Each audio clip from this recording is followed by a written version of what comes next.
Okay, good morning, everyone. Can you all hear me? Yes. Okay, awesome, thank you.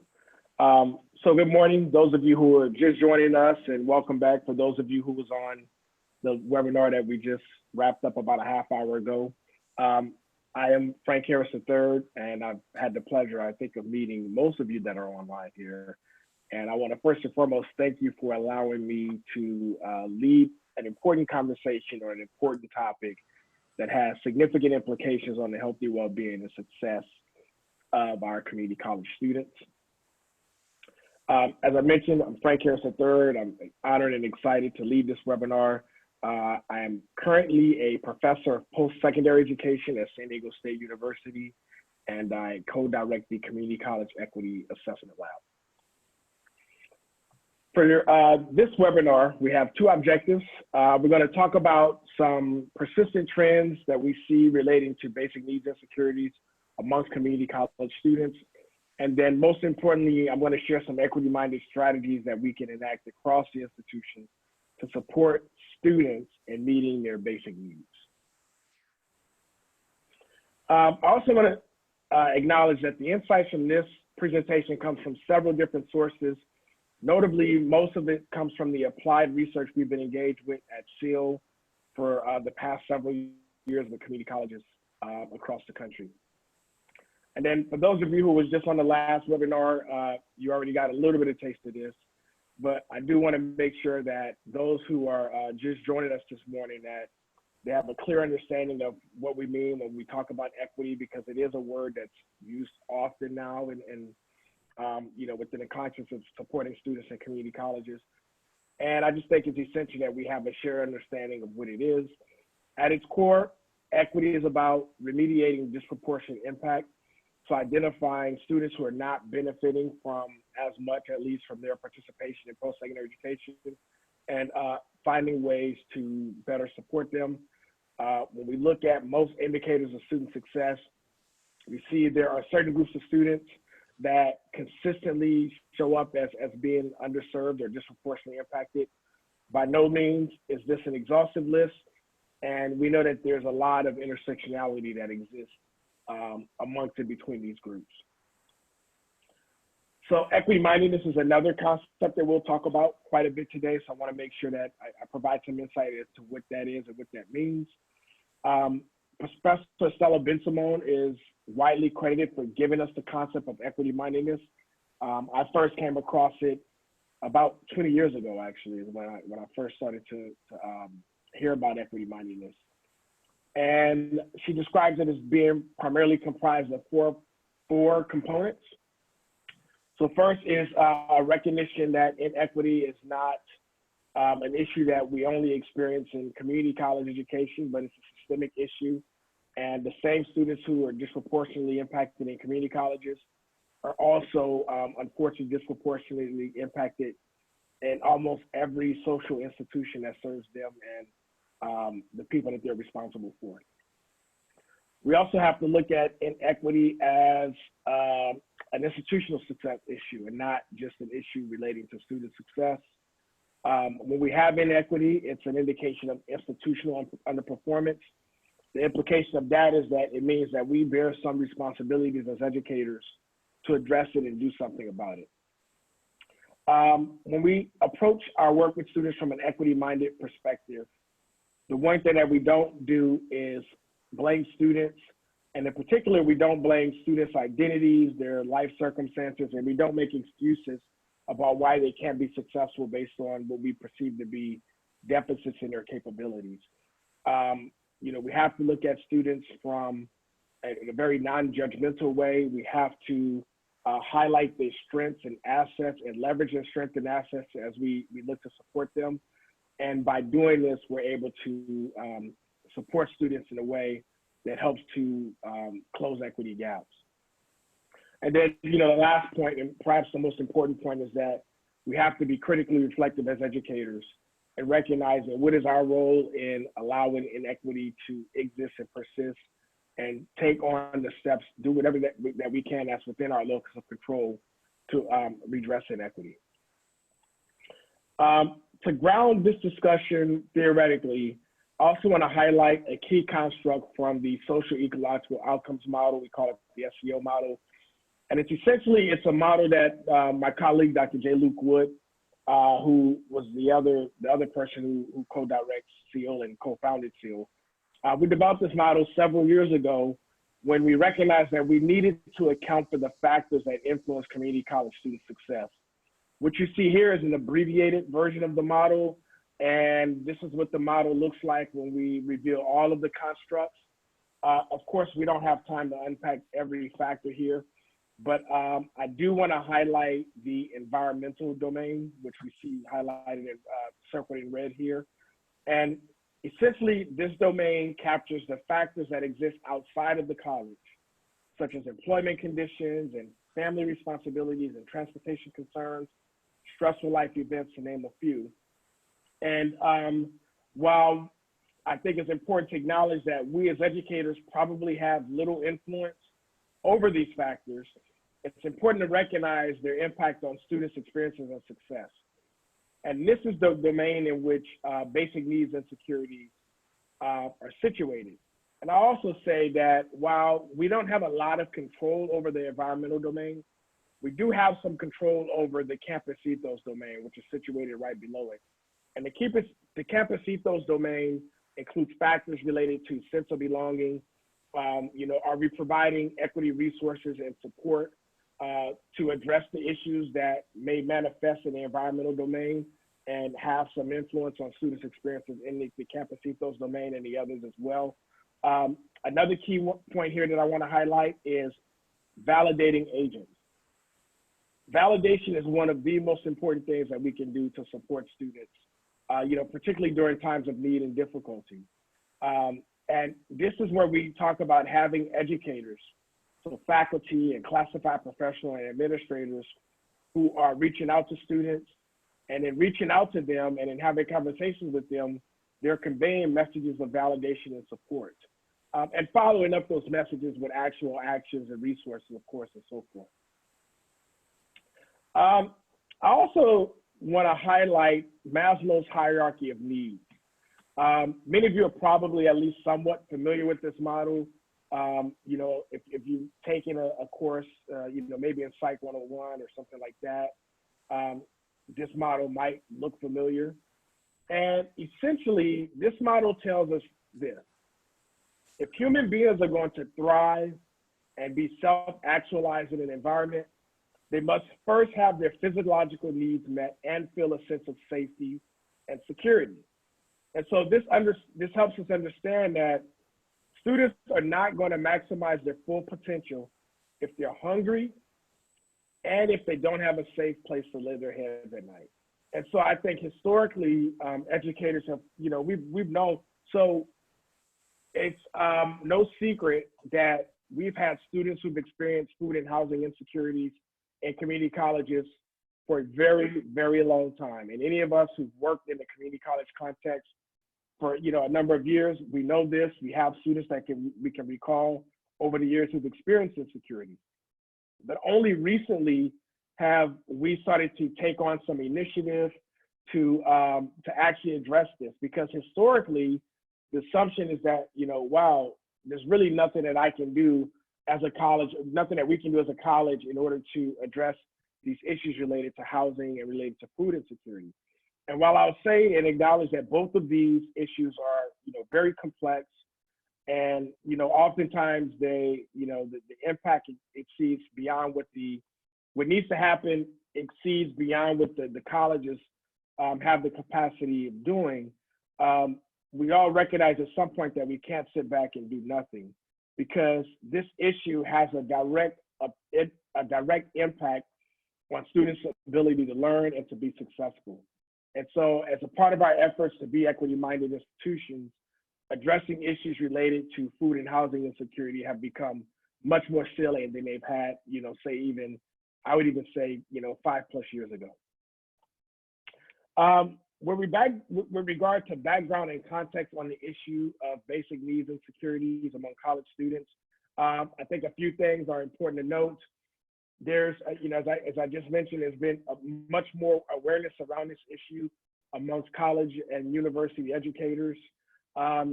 We know that students of color tend to be overrepresented among those who experience food insecurities. And we also know that community college students tend to be more likely to experience a basic need insecurity than a student at a university, although university students experience this insecurity at an alarming rate as well. And this last point is really important because we don't hear this often enough. We find that if a student has an insecurity, they usually don't just have one. They usually are experiencing them, one insecurity, but at least one or two others, right? So it's not just that a student has a housing insecurity.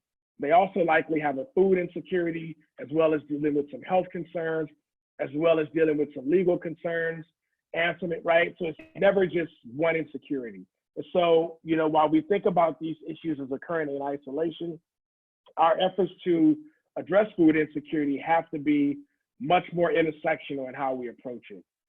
Because rarely does a student have just one insecurity.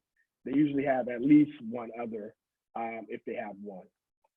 I also want to highlight a few operational definitions that we'll talk about here. There is food insecurity doesn't necessarily mean that a student hasn't eaten. What it essentially means is that a student has limited or uncertain availability to getting access to food that's healthy, access to food that could actually nourish them. So we're not just talking about candy and things that they can eat, but that are not, have no nutritional value. But there's another element.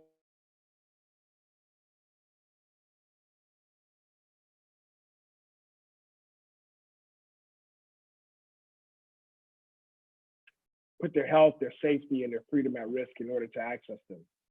And then there's also the issue of acute food insecurity. And acute food insecurity is when we think about food insecurity, but at like its most chronic level, right? So it's just like not knowing where your next meal is coming from, and we also know that the whole threat of not knowing where the next meal is coming from is a source of stress and anxiety for students also. Even if they've had recently had a meal, not knowing when you're going to eat again can also cause significant stress and anxiety for students. And then hunger, I think we're all familiar with the concept of hunger is the actual physical manifestation. It's the physical discomfort that you feel because you haven't eaten.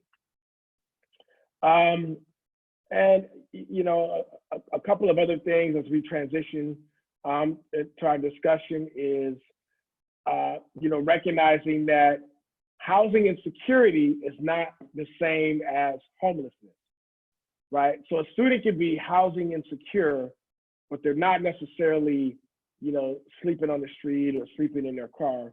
The act of not having a stable place to live, even if it's, one night I know I can stay at a friend's house. Another night I might be in a shelter.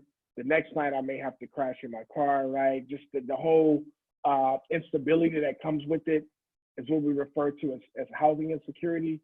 And then, homelessness is what we tend to think about when we think about students who, think about people who, are sleeping outdoors and so forth. So with that in mind, I want to, first start off by providing a profile of who the students are who experience basic needs insecurities. And the data that I'm going to present comes from some national survey work that we've done, that we've conducted that focuses on factors that influence student success. So we're talking about a sample here of approximately 15,000 students in colleges across, 19 colleges across 3 states, California being one of the states. The data that I'm going to present is going to be disaggregated by race, ethnicity, and gender. And you can see here, first and foremost, the data on the left represents students who identify as men. The data on the right represents students who identify as women. And looking at the data on the left, we can see that overall, slightly more than 15% of students in the sample experience food insecurity. So again, I also should say this, these numbers might be slightly lower than some of the other national reports that you see. And the reason for that is twofold. First, the way that we collect this data is by doing in-person samples. So a lot of the data that you see on food insecurity and housing insecurity and basic needs, I should say, is collected via online samples. And you know, that's one way to do it, but we also have to recognize that it biases students. It has a bias in favor of students who have access to technology. And we know, you know, with students who experience insecurity, you know, access to technology is not something that we should take for granted. So we do in-person samples in the classrooms at the colleges where we're working with. And also we're measuring acute food insecurity, right? So we're measuring it at the highest level of stress. And there's another table that'll come after that that'll provide some additional insight into this. But we see here overall about 15% of students in the sample reported experiencing some food insecurity. And then we see with regard to Black males that the highest percentage is amongst this group with you know, almost 23%, so almost 1/4 of all Black men in the sample report experiencing some food insecurity. For women, the overall rate is slightly less than 9%. And you know, we see here that it's multi-ethnic women who report the highest percentage at nearly 6, well, we can call it 16%. So among the students who report experiencing food insecurity, we can see that about half of them report insecurity as being stressful or very stressful. And among these students, again, we look at Black, this data is not disaggregated by gender, but it's Black students who report the highest level of stress at 61% with regard to food insecurity. And then this is also important as we think about the concept of intersectionality, you know, recognizing that students often have multiple salient identities. So we just aggregated the same data by some other populations, you know, sexual identity, gender identity, and student athletes, which tends to be a population that's overrepresented among those who experience food insecurity. What we did here was we highlighted the groups in red whose rate of insecurity exceeds the mean, which is 16%. And we can see that there's some clear disparities with regard to sexual identity, gender identity, and student athlete status, particularly among student athletes of color. And then what's also notable here is that some of the rates of food insecurity are approaching or exceed 30%, which would be like almost 2 times the mean. So for example, if you look at the rates for students who identify as gender nonconforming and like multi-ethnic student athletes, you know, those rates are alarmingly high and they're very concerning. What I also did was pulled in some data points from our qualitative work with students. So data that we collect via interviews and focus groups. And, you know, I want to highlight, you know, a couple of things here that we see. I won't read all the quotes here, but I do want to direct your attention to the last one on the screen. I go to campus events and get free food to bring back to the veterans. This happened to be a student who identified as a veteran. To bring back to the Veterans Lounge, or faculty will give me food to bring back to the lounge because some of us are struggling without nothing. And the reason why I highlighted that quote is we find that with students who experience food insecurity, there tends to be a real apprehension to help seeking. So even if a student, you know, if there's a pantry, you know, food pantry or something like that, which I know you all have a wonderful pantry, you know, in Napa Valley, there could be a lot of stigma associated with seeking help for food insecurity because, you know, no one wants to come out and say, hey, you know, I'm hungry, or, you know, I haven't eaten a meal in a long time, or identify as having an insecurity. So what students will often do is kind of, you know, scavenge around campus looking for free food that might, you know, be at campus events and things like that as a way to address this issue. And then we're going to get into, when we talk about implications and recommendations, some things that we can do to make it easier for campuses to support students who are experiencing this insecurity. Okay, let's look at housing now. Same pattern with regard to data that we follow with the food insecurity data. We see here overall rates for men and women are about 32% and 34% respectively. So over a third in both, well, nearly a third in both, categories as the students who report experiencing some form of housing insecurity. And then also look at the rates of insecurity for Southeast Asian men and Black men and women, all of whom have rates that exceed 40%. I do want to take this opportunity to highlight the reason why we disaggregate the data for Asian American students, because we find that when we disaggregate data, well, first of all, the category of Asian American is in my perspective, not doesn't really serve us well in terms of understanding the needs and experiences of Asian American students, because we're talking about groups that have significant linguistic and geographic and cultural diversity. And another reason for that is when we look at Southeast Asian populations, so we look at students who identify as Hmong, Laotian, Vietnamese, the data for those students and the success rates for those students, they look a lot like what we see when we're looking at African American and Latinx students.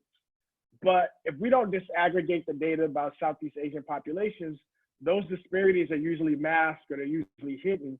And oftentimes what that means is that people assume that, hey, if a student is Asian American, everything is fine with them, everything is good with them. But Southeast Asian students have real disparities.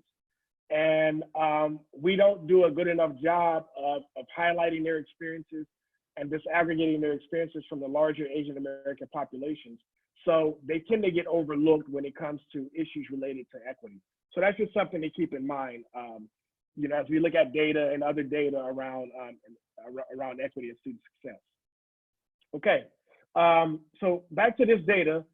This is the level of acute stress that's associated with housing insecurity. So, of those who experience housing insecurity, about 37% of those students reported experiencing housing insecurity as being stressful or very stressful. But let's look a little bit closer at this data. We see that some groups, particularly white students and Asian students, had rates that approached 50%, right? So we have to think about this. How does housing insecurity and the level of stress that's associated with it, how does it impact our students and their abilities? I shouldn't say their abilities, that's the wrong word, but their capacities to be authentically engaged and to be successful and to work at their full potential, right? One can see how it's nearly impossible for them to do that when we're looking at levels of stress related to this insecurity. To pull in some of the qualitative data, I like to highlight the second quote here, the longer one that's on the screen. Student said, me and my son, we're homeless right now. We're living at a shelter right now. So I was like going through there, a really, really hard time.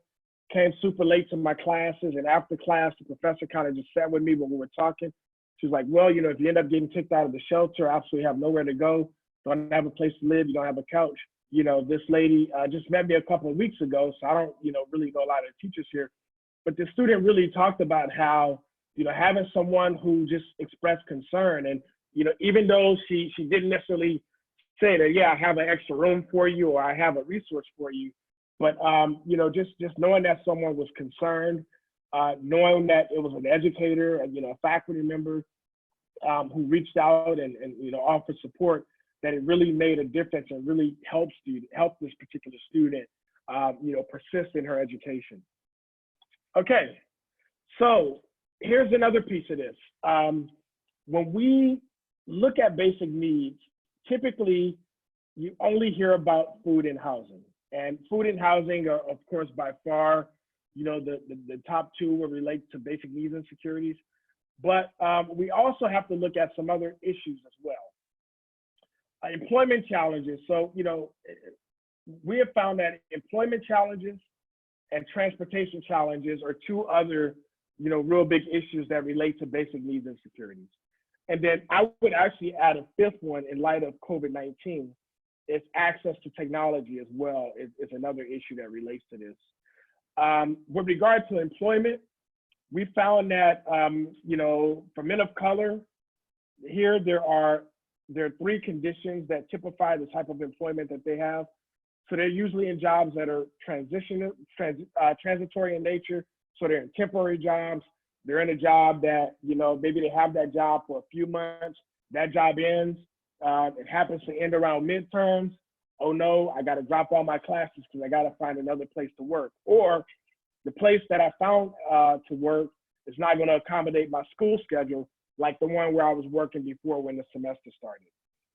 They're also in jobs that are physically demanding, and they're in jobs that occur, you know, in the late night hours, right? And we see this, you know, pretty significantly with our men of color, but it's not just something that's exclusive to men of color.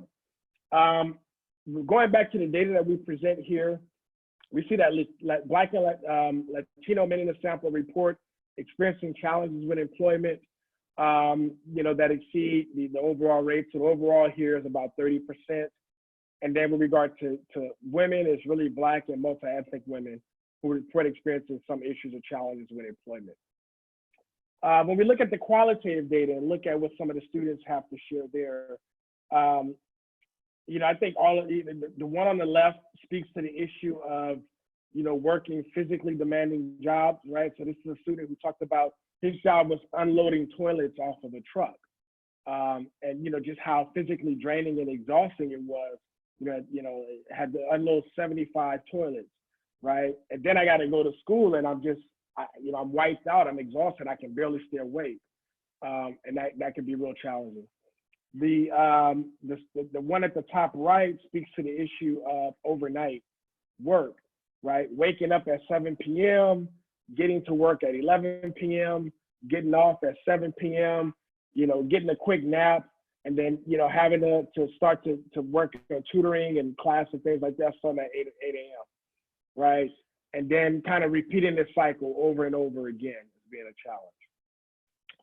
And, you know, the last quote kind of, you know, speaks to the issue of, you know, having to drink coffee, having to drink Mountain Dew, because I'm working 60 plus hours a week.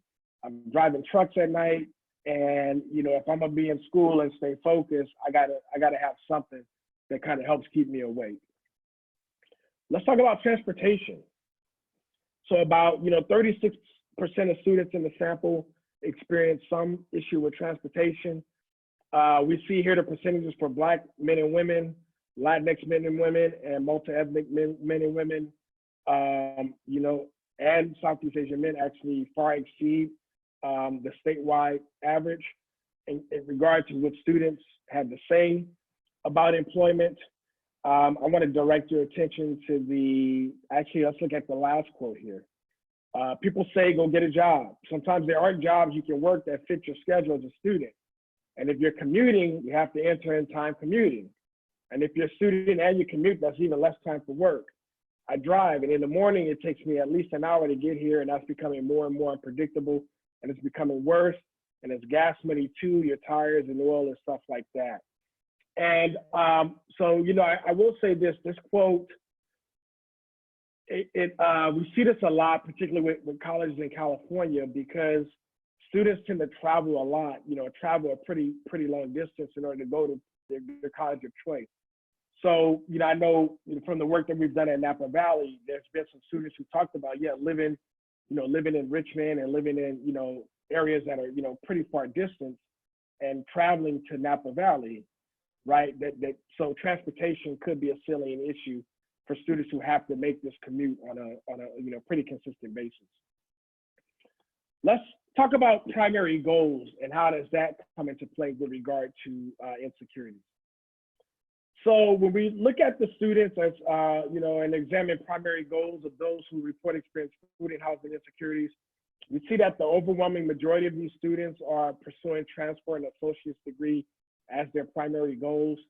And then, you know, also when we look at, for example, a number of dependents, for the data here, we see that students who experience food insecurities, you know, actually in this case, most of the students in both categories do not have dependents, although students who report experiencing some insecurity were more likely to have, you know, one or two dependents, right? So overall, most of the students in both groups, both who have insecurities and who report no insecurity with regard to food, that they tend to not have dependents, but if they have insecurities, they're more likely to have one or two dependents.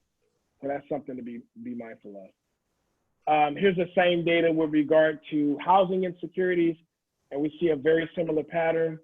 Most students in both groups don't have insecurity, report no dependents, but among those who have insecurities, they're more likely to have dependents, one or two dependents to be exact.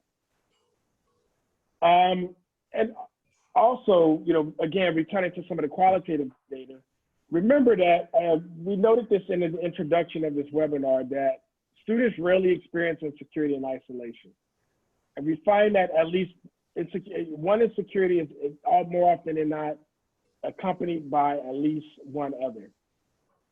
And the quotes above that were shared by two focus group participants talks about how transportation concerns impacted their other important aspects of their lives.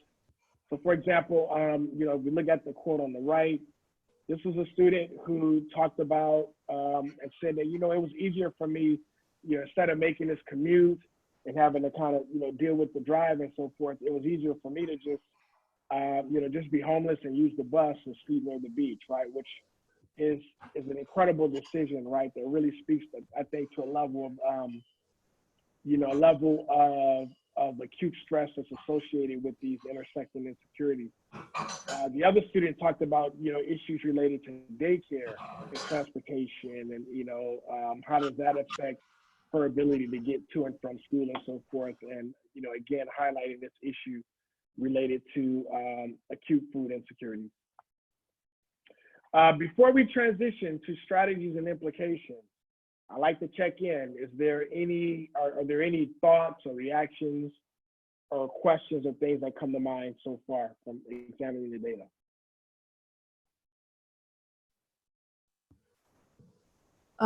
I'd just say your examples are seem to be very similar to what we're seeing at Napa. It's, right in line with what we see here in our daily lives. And that was, I guess, one, oh, go ahead. I'm sorry, yeah. Well, it was actually just tied into Nancy's question. It was actually, what was your population? I know you're comparing to California statistics or state statistics. Was it one college that you were looking at, or was it a group of colleges or a district, or what was your sample? Yeah, it depends. There were 3 states that were involved in this particular data pool, but there were 19 colleges in the. Wow. Okay, so it's a pretty big sample then. Yeah, about 15,000 students is what we're looking at. Yeah, and then I could say most of the colleges were in California. Okay. Yeah. Frank, I have a question, and this is just my own personal reason for asking this, but it is under Jessica, so I'm not trying to take that from her and Jolie, but I'm wondering from an equity standpoint, we have an amazing food basket here, which provides, food for students in need. And knowing and understanding the statistics with basic needs, hunger, how can we, because there's already marketing happening, but how can we reach out to specific populations of students without creating any kind of angst or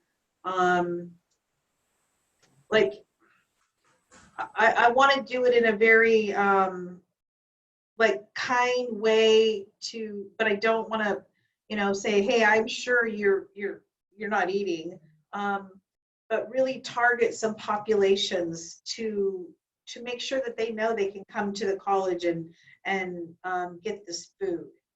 Do you have any suggestions? And I'm only speaking from an equity standpoint, because I'm not over that, but I'm thinking equity communication and that I'm coming from that angle. Yeah, and equities, I mean, we all have a responsibility, right?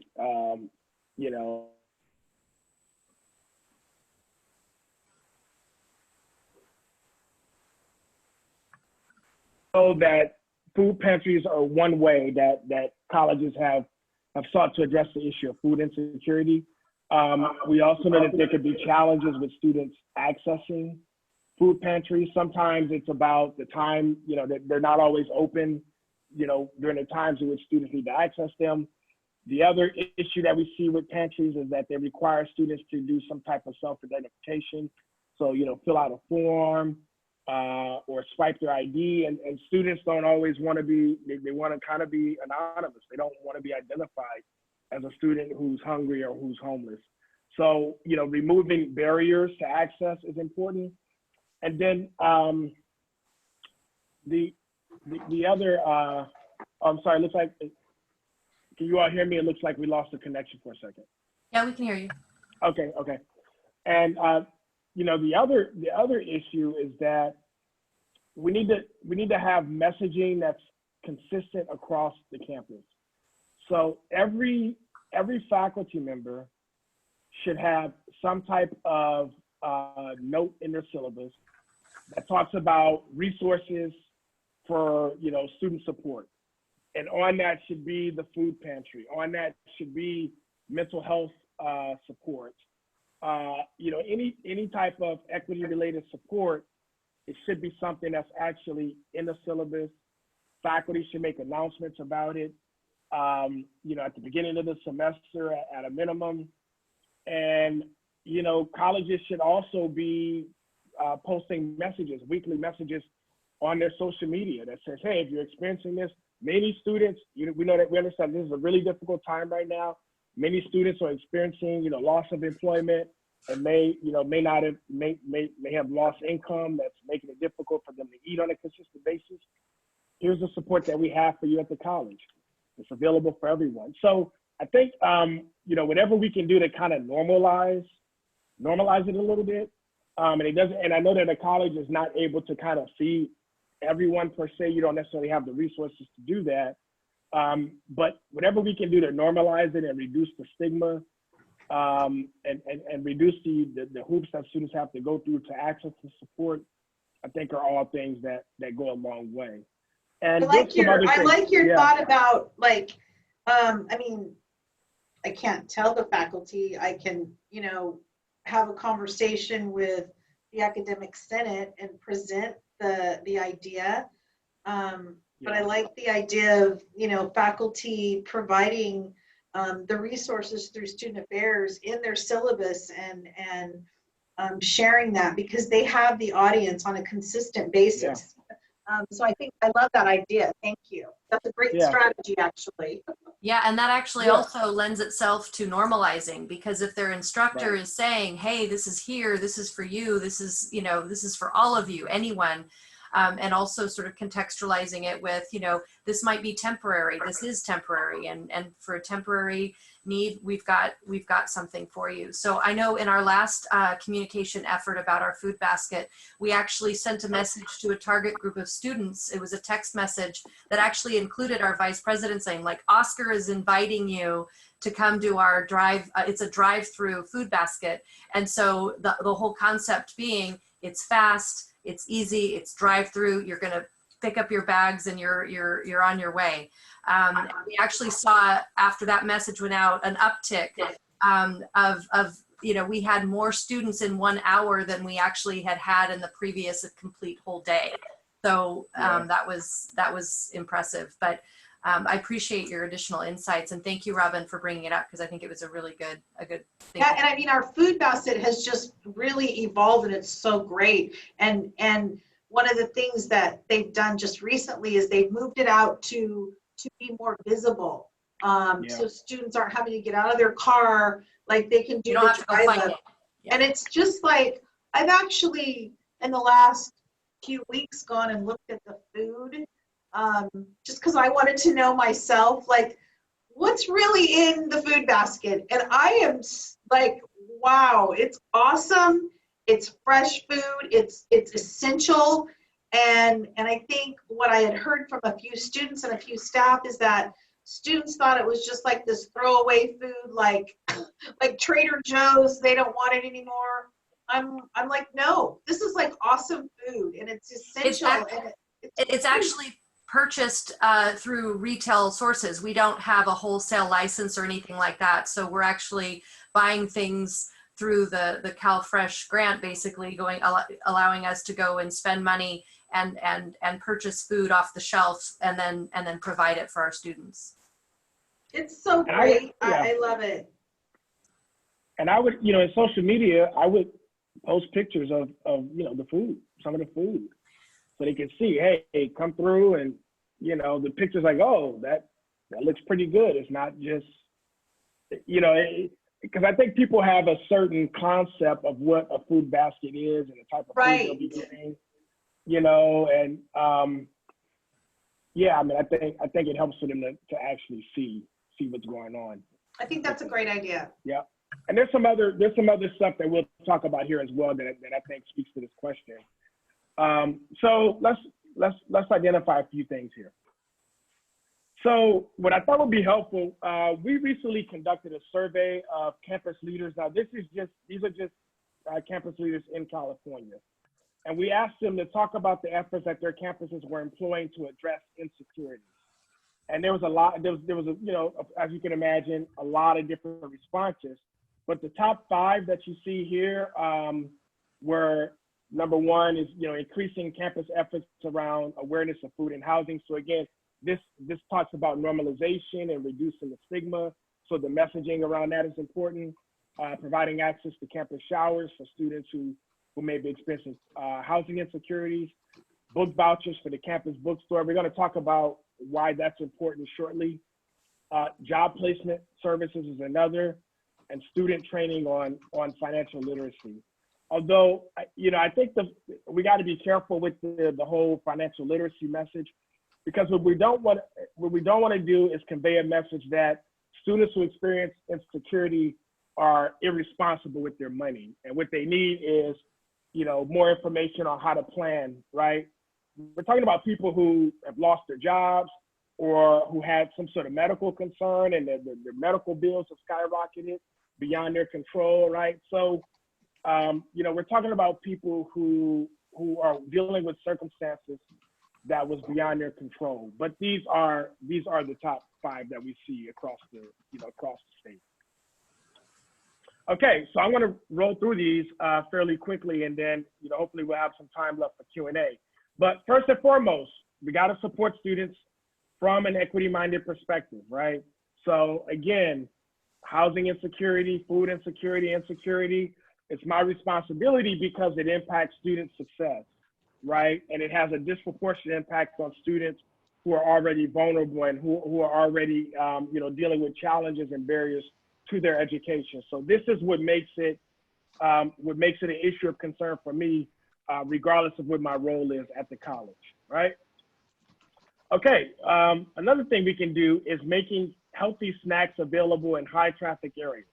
So think about the areas that students travel, to and from, like going from the parking lot or, centralized locations into classes, having things available like granola bars, fresh fruit, trail mix, things like that, things that they can kind of just grab and go along the way. And look, this is something that's good for a student who may be food insecure, but also may be good for a student, maybe they're not food insecure, but they just didn't have time to eat before they had to drop off the kid at daycare and immediately rush to campus. They didn't get a chance to eat anything. So it also addresses their concerns as well. And then, even with this one, it's something that we don't talk a lot about. We're focused on students, and that should be our primary focus. But we also have colleagues and employees who are dealing with these issues silently as well. And so, while again, students are our primary responsibility, we got to be mindful about our colleagues and how does these insecurities impact their ability to serve and work with students as well. So this is a strategy that kind of captures a wide range of folks and issues. Robin, this strategy around employing a case management approach also speaks to the question that you asked. So we have to have a way of identifying students early in their matriculation and providing some targeted support, but not targeted support that's sort of piecemeal, but having a designated person that can work with them from a case management perspective, right? That can, help them with financial aid, that can help them with, food insecurity, that can help them with housing issues, that can help them with legal issues, that can get them connected with CalFresh, right? So somebody who serves to connect and coordinate these needs with students is really helpful. And this is a person who can be knowledgeable about what the campus can do, but they also need to have very close connections with community support, community resources as well. Because one thing we know is that when it comes to basic needs, this issue is too big for colleges to do by themselves. Colleges don't have the resources to do everything, but they do have the opportunity to connect and collaborate, with local county services. And this person can kind of be a liaison for students in that regard. Exploring opportunities to develop on-campus housing. I know this is something that a lot of colleges across the state are considering. A couple of things here is that any type of housing that we do for community college students needs to be able to accommodate families. We know most community college students are adult learners. Most have people that they're responsible for. So, children to be specific. And so, that needs to be something that has to be considered. The other thing is this. I think housing insecurity is an issue, particularly with university students, because universities use housing as a revenue source. So, you have students who are paying, astronomical amounts of money, $2,000 or, $3,000 to share a room with, 1, 2, or 3 other students. And universities like my university, San Diego State, they make a lot of money off of housing for students. And I think we have to, reframe this as not just a revenue issue, but as a critical student support issue. And so I would say as community colleges start to explore this as an opportunity to support students, I hope we wouldn't turn this into another way to make money as a revenue source. Because if we're talking about addressing equity issues, then that, seeing this as another source of revenue doesn't really solve the problem. It just means that we're providing space for students who can afford it, not necessarily for the students who need it and who are going to be homeless or insecure without it. Okay, free legal aid services.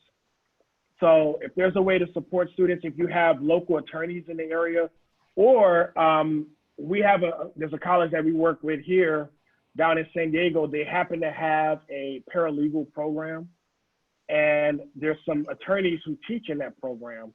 And those attorneys are also doing, pro bono legal aid for students as well, just to sort of help them and advise them on issues related to like eviction, maybe issues related to probation, things that we know the typical legal issues that come up for students that tend to, get in the way, that tends to take up a lot of time and resources and money, that, having some legal aid to be able to guide and direct students can really be helpful in being able to address and solve these problems. If you have campus eateries, starting to accept electronic benefits transfer, so EBT for students who are eligible for EBT. Where a student, if they have EBT, they can use it at the local grocery store that's off campus, as well as, the campus cafeteria as a way to be able to pay and accommodate and get access to food while they're on campus. On-campus parking should be free for students. Again, I know colleges see this as a source of revenue, and colleges make a lot of money off of parking permits and parking tickets. I know I've contributed my fair share, in the area related to parking tickets, but I think for students, parking should be free. It's one less thing that they have to pay for. And, while we might think, okay, well, the parking permit's only $20 a semester or $40 a semester, You know, that could be several meals for some students.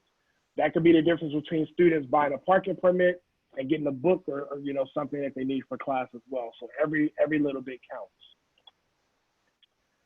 Partner with local transit department to offer free transportation services to reduce the cost of commuting. So, you know, these issues are like free parking and free transportation. What it does is it helps to free up resources so that students can spend it on things that aren't free, like food and like housing. And so if there's a way to partner with a local transit department in order to say, okay, for our students who are commuting from Oakland or commuting from Richmond, right? Is there a shuttle or, you know, or if they're commuting between campus centers? So, you know, some campuses have, you know, have a main campus, but they also have satellite campuses that could be as far as 30 minutes away. Well, being able to have at least have transportation between those centers can really help students as well. We talked about the need to partner with community organizations. So faith-based community, businesses, nonprofit organizations, give them space on campus so students know, okay, the folks from the you know, county health department, they're gonna be here on Tuesdays and Thursdays from, you know, 9 a.m. to 5 p.m. So students, they don't have to go off campus and find them. Students can go directly to them at a campus space to start to have their needs and you know, be able to work with and support, you know, get the support they need in this regard.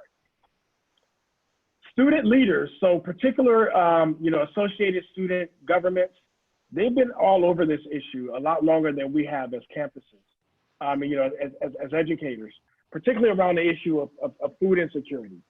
So they've been doing canned food drives and collecting secondhand clothing and things for students for a long time. And so I think campuses should still see them as partners in this and find ways to work with the you know, student organizations and student government in order to raise, first and foremost, you know, raise awareness and also to be able to provide resources to students to address this issue. Food pantries shouldn't just be food pantries. We also recognize that, you know, some students are going to need access to toiletries. So like toothbrushes and toothpaste, you know, feminine hygiene products, toilet paper, things like that. You know, they should be able to access this way as well as secondhand clothing, perhaps, for students who may need clothing. Using open educational resources. So encouraging faculty to be more selective in terms of the course materials that they require students to purchase. So like, you know, do you really need the $200 book that has 20 chapters and you're only gonna read, you know, 5 of those 20 chapters? That's something that we really need students to purchase. You know, is there a way to provide this information using open educational resources as well, right? You know, thinking, you know, really thinking critically about, you know, how do we get students to, you know, to not exhaust the scarce resources that they already have on things that they don't really need to purchase. So you know, I can say, for example, even I teach graduate students primarily, and you know, I assign very few books. You know, I do a lot more articles that students can access through the campus library. If there's a book that I really want to use, you know, I make sure that I only use the parts that I need.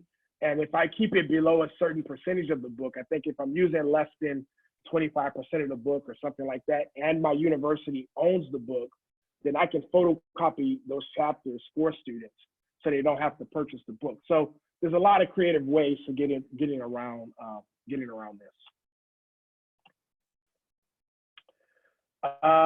Being intrusive, particularly with faculty. So, you know, the mandatory conferencing. And then, you know, having students, making sure that faculty have a little bit of a cheat sheet as well.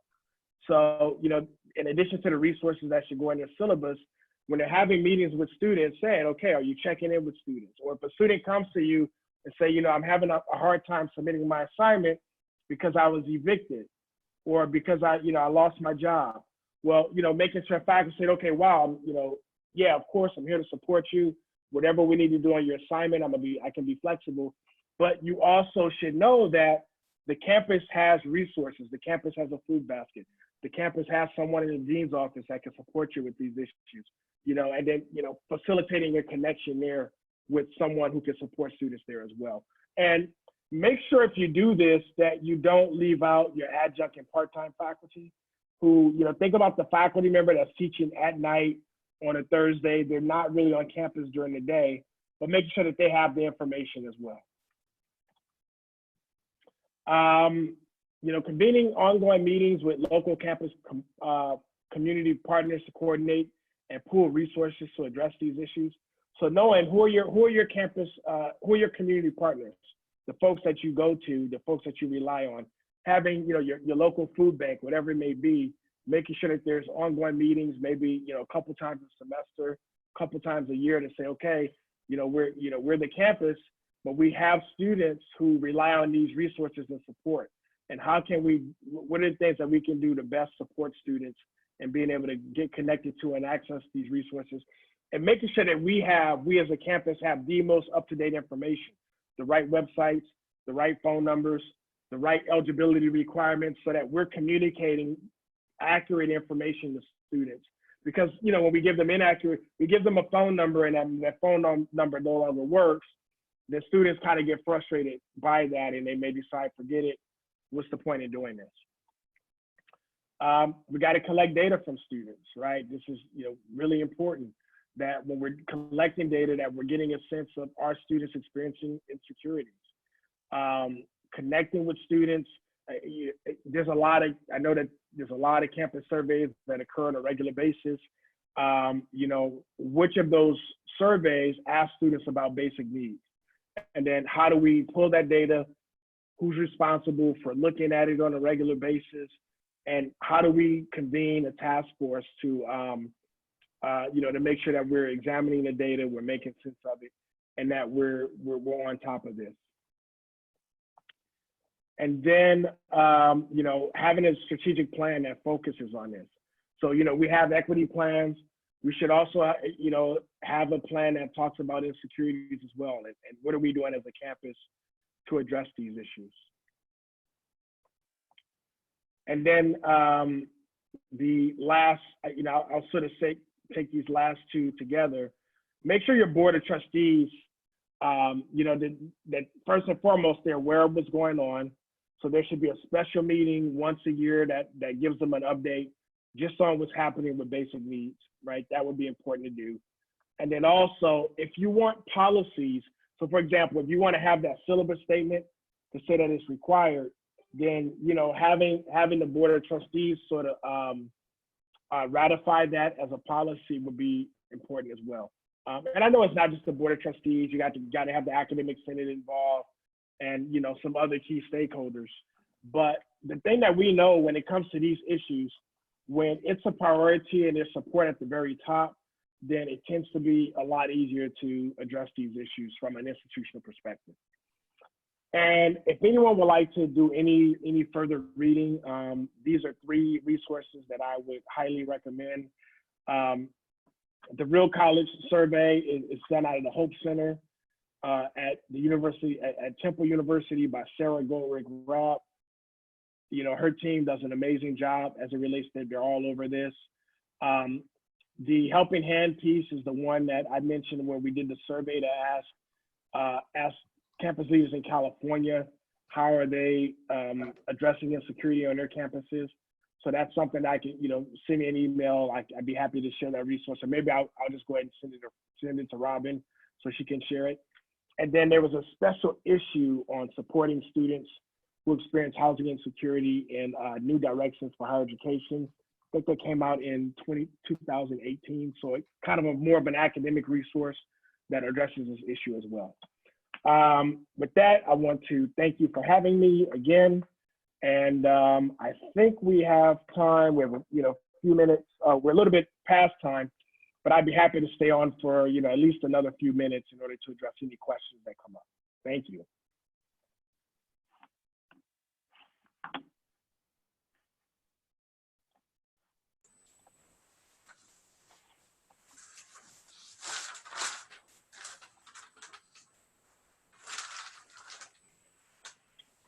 Thank you, Frank. The information today was really helpful and some of the strategies you mentioned. So I really appreciate your time. And, you know, I can just say that equity is, it has to be an action word, and we have to continue to dive deeper, understand it, and infuse it in everything that we do, no matter where we sit on the campus. And I am partnering with our professional development committee here on campus, and I love the partnership and the conversations that are happening. And so just a few extra things that I gleaned from the webinar today is helpful for me as I approach some certain area, specific areas of the college, and introduce a couple of these ideas to see how we can move it forward, because it will take everyone's effort. It can't, I tell people this is not a committee. I mean, we have an equity and inclusivity committee, but equity is not about the committee. It's about everyone taking an active part and understanding it and implementing different practices and approaches as we look at equity. I recently changed, I created a presentation that I presented to cabinet a couple weeks ago. And the first slide is think different. We need to think different and look at equity as something that we're going to learn, and think different about how we approach students and how we approach each other as colleagues. So I'm super excited about the constant information and wisdom that you share. So thank you for your time. Thank you, Robin. And I think you're right. Equity is a verb, not a noun. Totally. Right? Yes. It's something that we do. And yeah, and I think it's important to think about it that way. Yeah. That we have to be action oriented. Totally. Yes. Yeah. And everybody has some role that they play, right? And something that they can do in order to be more equity minded in their work. Yep. And so I think we have to give folks permission to do that, but we also got to support them in building their capacity to do it as well. And I think conversations like this obviously help, but it's also about what happens after conversations like this to institutionalize these things, and that's what's important. It's a continual learning process, and I mean, I've been part of equity committees for years, but as we look at data and we look at student responses, and we look at the way we approach every single situation. I mean, for me, my experience has been at Napa Valley College, which has not been a very long. I've seen some unfolding with some different interactions with students and meetings, and it tells me that I haven't always been practicing equity-minded approaches to all students, and so it's helping me develop a stronger sense of that, and I'm super happy, and I'm being very vulnerable to share that, because I'm saying that I haven't always completely been aware of every little aspect. And as I listen, like I said, to your training, and I continue to research, I mean, it's been really like eye-opening to me, and I'm super excited about the opportunity. Well, and I want to just share, thank you so much, Dr. Harris. I really appreciated all of the examples of what institutions can do. So I think that really gives us all of us, a lot of food for thought, and a lot of ideas that we can bring back to our departments and our departmental meetings and conversations, and see how and what place we have in our different areas to play a role in this. And I've got some bigger ideas too that I'll be talking about with the mini cabinet, which is our student affairs deans, because I definitely have some ideas that I think would be fun based on what I've learned in these last two sessions. So thank you. Thank you. And I'll share the slides, I'll share the recordings. I have to get the recordings captioned, Robin, as you know. Yeah. So feel free to use them in any way that Absolutely. would be helpful to the campus. Yeah. Thank you. See you soon. Thank you. See you soon. Some of you in about an hour. Yes, yes. Alrighty. Bye-bye. Bye-bye. Bye, thank you.